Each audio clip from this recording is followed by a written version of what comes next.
Wasana. Jadi begitu indah. Maka kenapa kita melaksanakan muludan? Kenapa sih kita merayakan Maulid Nabi? Karena Maulid Nabi ini bukan hanya merayakan kelahiran manusia biasa.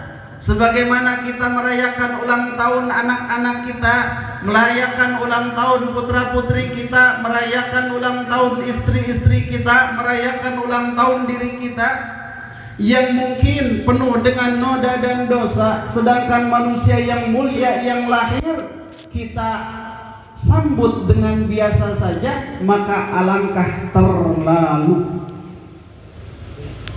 Ya, ulang tahun anak aja Masya Allah ngebiayain sampai juta-juta. Ya, beli balon, beli kue, terus belum lilinnya, belum MC-nya, belum pembawa acaranya, segala macam. Kenapa bahagia? Karena menyambut kelahiran, mengulang, mengingat. Padahal apa? Bisa jadi anak-anak kita yang kita rayakan ulang tahunnya, dia menjadi musuh kita di dalam neraka nanti, di akhirat kelak, naudzubillah. Atau bahkan istri kita yang kita rayakan ulang tahunnya, kemudian kita berikan hadiah, diberi hadiah luar biasa, bisa jadi istri kita tersebut menjadi musuh kita di akhirat nanti. Tapi junjungan kita Nabi besar Muhammad SAW yang menjamin kita semua. Kata Rasul, kullu ummati yadkhulunal jannah, semua umatku masuk surga, dijamin oleh Allah, oleh Rasulullah. Coba kurang enak gimana? Tapi kadang kita menyambutnya biasa, ya. Santai, ya. Biasa-biasa aja, tidak meriah. Rek ngayakeun muludan ge di imah hoream. Naon sih? Capek ngaluarkeun. Padahal mah ya kalau ngadain muludan di beberapa daerah itu selama bulan mulud eureun-eureun dari rumah ini ke rumah ini ke rumah ini ke rumah ini. Di Kabupaten Kuningan tuh ada satu kampung. Kalau muludan udah satu ember beseknya. Ember ya, ember yang hitam itu isinya ada beras, ada apa. Itu setiap hari keliling. Kenapa? Merayakan Maulid Nabi, bahagia. Jadi luar biasa bahagianya, muludan terus. Kenapa? Karena menyambut manusia yang luar biasa, yang mana menjamin umatnya, kullu ummati yadkhulunal jannah, semua umatku masuk surga. Ada nggak yang nggak masuk surga? Ada, kata Rasul. Illa man aba, kecuali orang yang memang tidak mau masuk surga. Aneh nggak orang nggak mau masuk surga? Tapi ada. Ya. Siapa yang tidak mau masuk surga?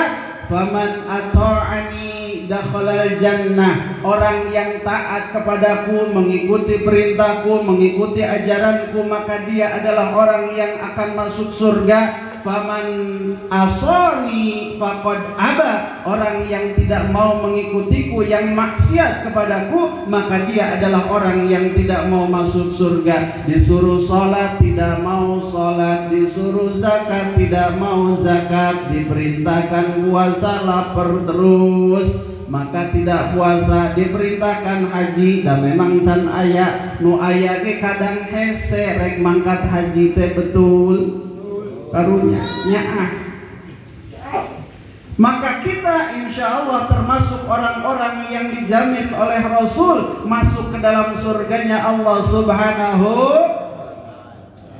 Cuma ada yang mampir dulu, ada yang langsung gitu. Ya. Ujungnya mah nanti masuk surga, tapi ada yang mampir dulu, ada yang langsung. Gitu ya biar. Tujuan ke Cirebon, lewatnya Pantura, ada yang langsung ke Cirebon, ada yang mampir dulu. Ya tuh nyaho ke mana nama? Tengah mau Pak Haji lah, apal mampir dulu. Di Gedingan lila macet. Kenapa macet? Itu pas di situ ada yang manggil-manggil papi, papi, jadi mampir dulu. Maka bersyukur kepada Allah Subhanahu wa ta'ala. Bahkan oleh Rasul dijamin, man a'zama maulidi kuntu syafi'an lahu yaumal qiyamah. Siapa yang mengagungkan hari kelahiranku dengan cara apa? Dengan cara mengadakan taklim, dengan cara berpuasa, dengan cara bersedekah, memuliakan hari kelahiran Nabi. Ngapain? Saya mau sedekah, saya memuludan, saya mengadain taklim, saya mengadain zikir, ngadain sesuatu yang baik dinisbatkan kepada pengagungan Kanjeng Nabi, kelahiran Kanjeng Nabi. Maka kata Rasul, kuntu syafi'an lahu yaumal qiyamah, aku akan mensyafaatinya orang yang mengagungkan hari kelahiranku kapan? Nanti di hari kiamat. Masya Allah. Maka orang-orang yang ahli muludan itu adalah orang yang mendapatkan syafaat. Bagaimana kita mau mendapatkan syafaat? Orang main ke rumahnya aja enggak, gimana kita mau dikenal? Mas Widun suka sama seseorang, kayak itu apa?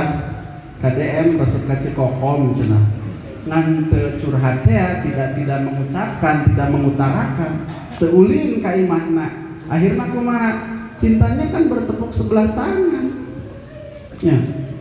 Kita pengen dicintai Rasulullah, tapi menghadap ke Rasulullah juga nggak pernah, menyebut namanya juga jarang, bersolawatnya juga jarang. Maka apa? Maka jangan ngaku-ngaku. Maka dengan adanya perayaan Maulid ini menumbuhkan cinta kita kepada baginda Nabi besar Muhammad sallallahu alaihi wasallam. Kenapa? Karena kata Rasul, la yu'minu ahadukum hatta ayyakuna ahabba ilayya min walidi wa walidayhi wa ummihi wa abihi wa malihi wa nafsihi. Tidak sempurna iman seseorang, kata Rasul, sampai aku, kata Rasul, lebih dicintai daripada orang tuanya, daripada anaknya, daripada ibunya, daripada bapaknya, daripada hartanya, bahkan daripada dirinya sendiri. Jadi kalau kecintaan kita kepada harta kita melebihi cinta kita kepada Rasulullah, maka tidak sempurna imannya. Punya harta banyak, ada panitia muludan nyelewat jadi tidak digunakan untuk syiar agama, lewat punya tenaga kuatnya, ada acara muludan kita bantu tenaonnya, tidak digunakan tenaganya untuk syiar agama, maka tidak sempurna. Kenapa? Capek-capek persiapan muludan tidak dibayar, sodakohnya duit nage, mending pakai beli seblak. Kenapa?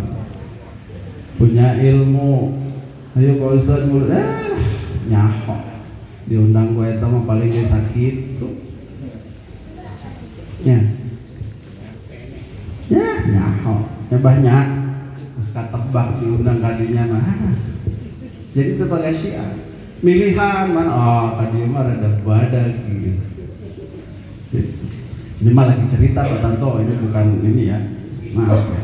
Ini mah lagi cerita ini mah. Takutnya diseriusin, Pak Tanto mah suka serius ya. Gitu. Maka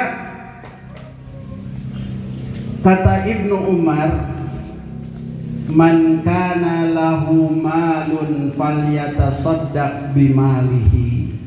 Orang yang punya harta maka sodakohnya dengan harta.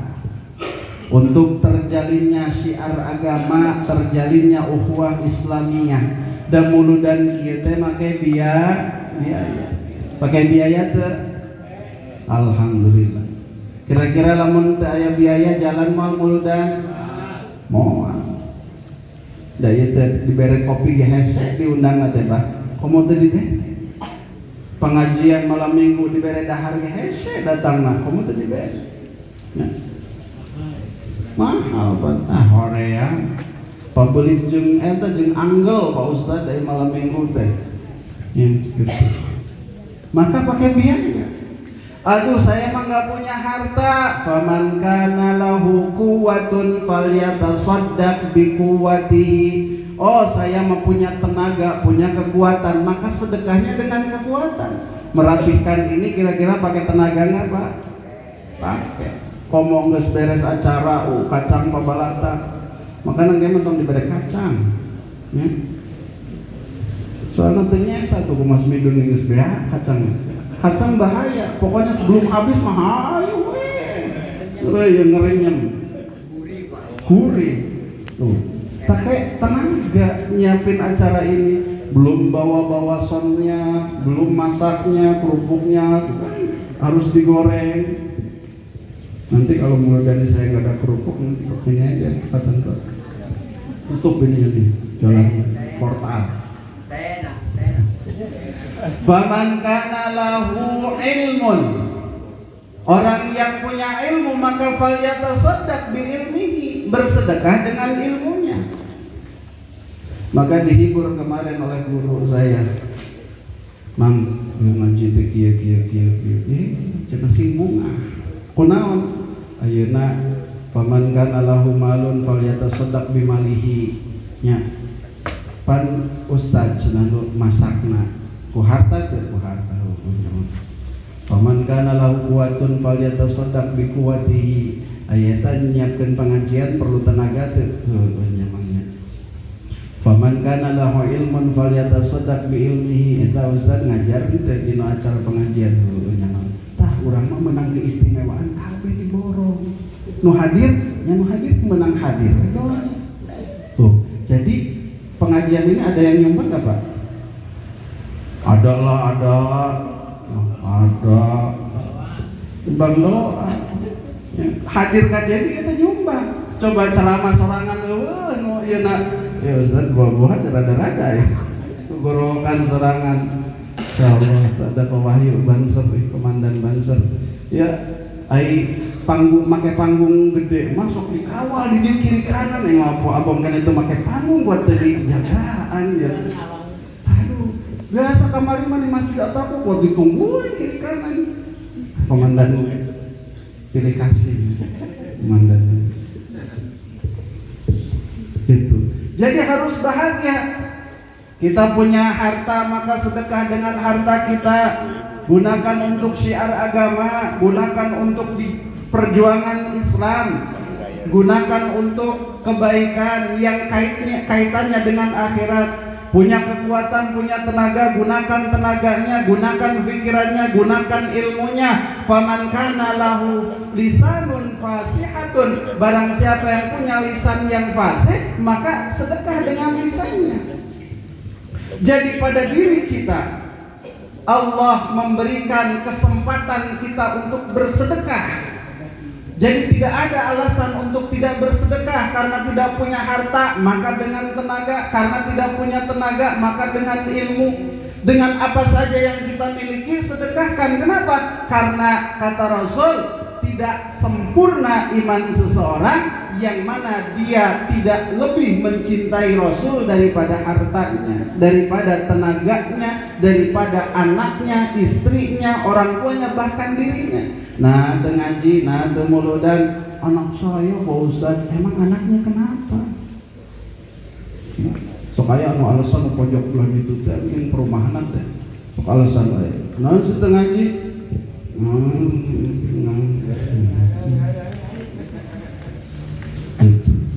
Nah, itu mah bebas namanya masalah ngaji itu mah nya. Gitu. Bebas. Jam baras ya. Oh, 9:30. Oke, pada intinya. Tapi ini sambil ngahancak wal maqalatur rabi'atu wal ishrun, maqalah ke-24. Qala Nabi sallallahu alaihi wasallam,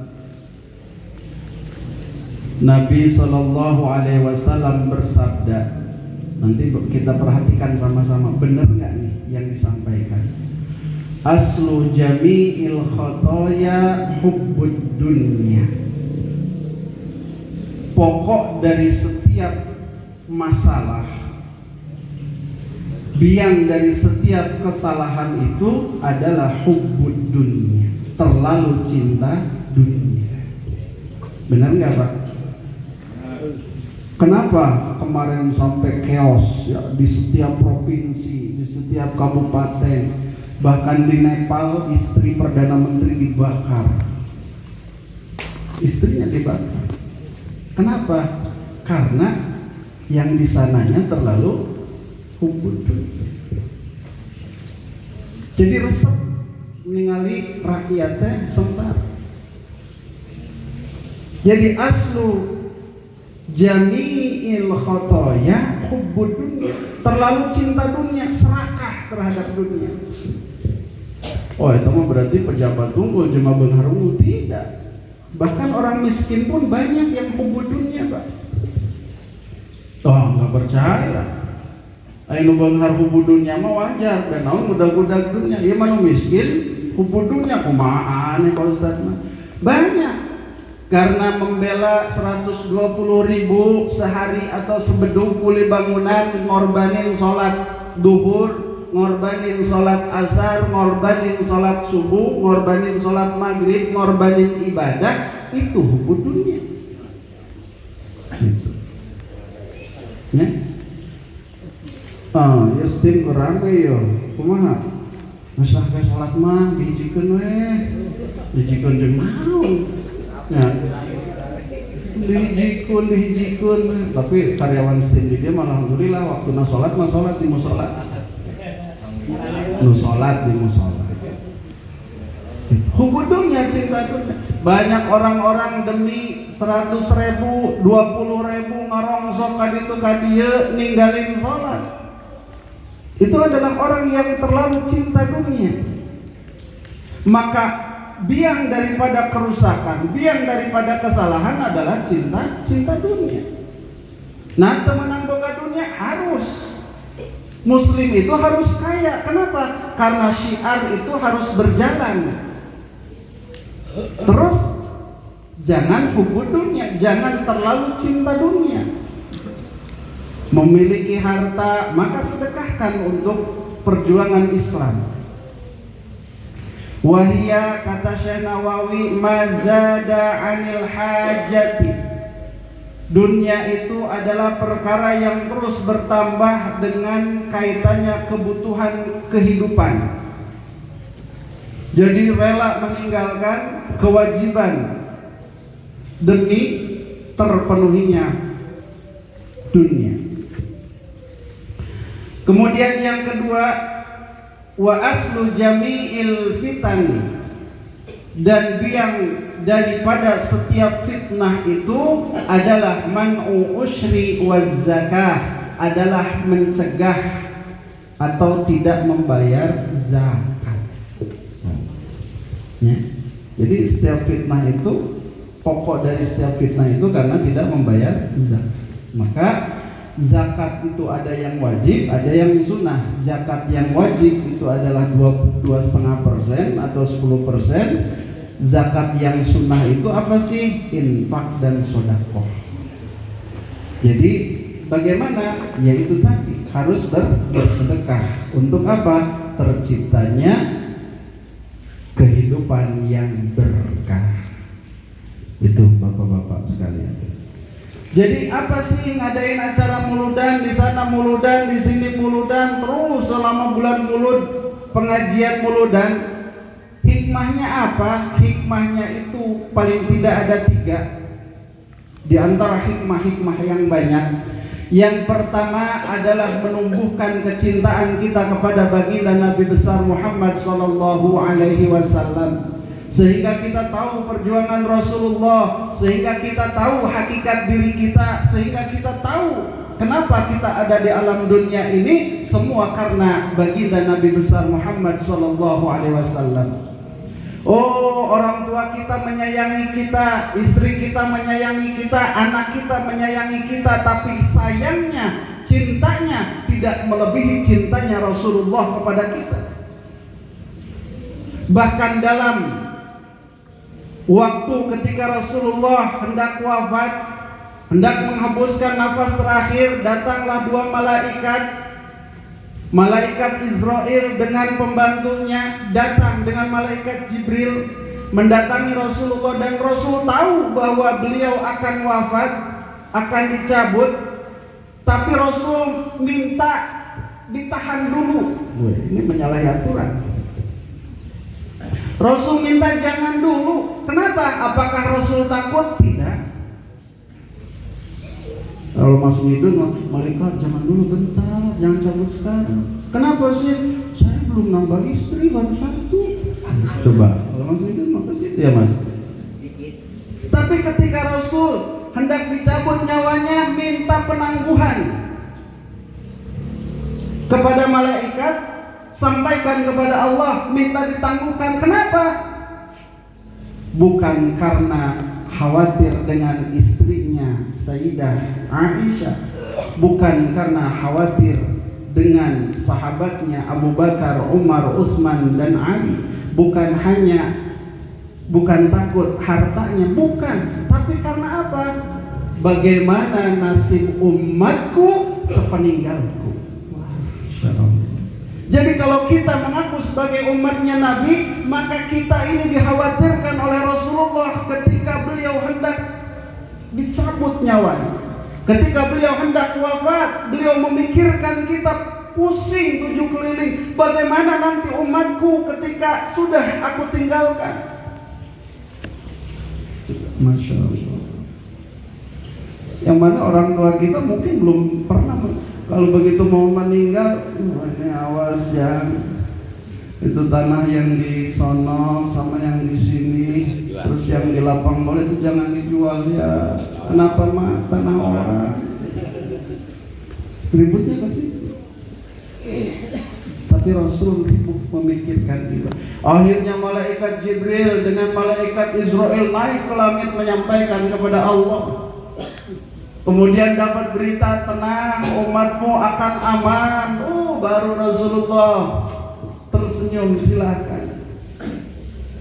Begitu dicabut nyawanya dari mulai kaki sampai ke lutut, mulai saking sakitnya, masya Allah, sekelas Rasul saja sakitnya luar biasa. Nah, Ustaz acara muludan ini nyeritakan acara masalah wafatnya.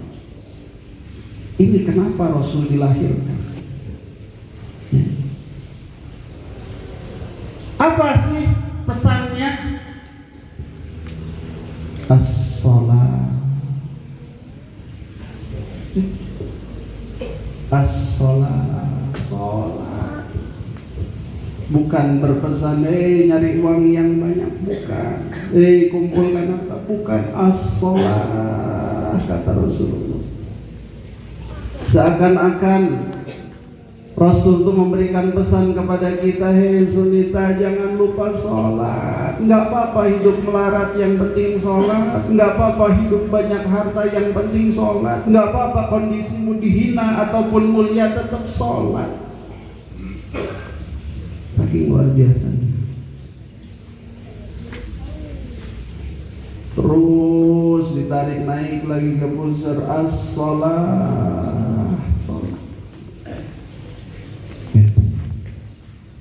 Begitu terakhir sampai ke gorgoroh, sampai ke tenggorokan. Kata Rasul, alaikum bis shalah. Hendaknya kalian jangan ninggalin sholat. Saking cintanya Rasul kepada kita, melebihi cintanya orang tua kepada anaknya, melebihi cintanya anak kepada orang tuanya, melebihi cintanya seorang istri kepada pasangannya, suami kepada istrinya, memikirkan bagaimana nanti ke depannya setelah sepeninggalku, kata Rasul. Maka acara Maulid Nabi ini adalah untuk menumbuhkan kecintaan kita kepada Rasulullah SAW, supaya kita tahu mana yang harus kita utamakan cintanya dibandingkan dengan apa yang ada. Yang kedua, ngapain sih ngadain muludan? Adalah untuk mencontoh Rasul. Yang mana Rasul itu di dalam Al-Quran Allah berfirman, laqad kana lakum fi Rasulillahi uswatun hasanah. Sudah ada pada diri Rasul itu uswah hasanah, contoh yang baik. Bagi siapa? Bagi siapa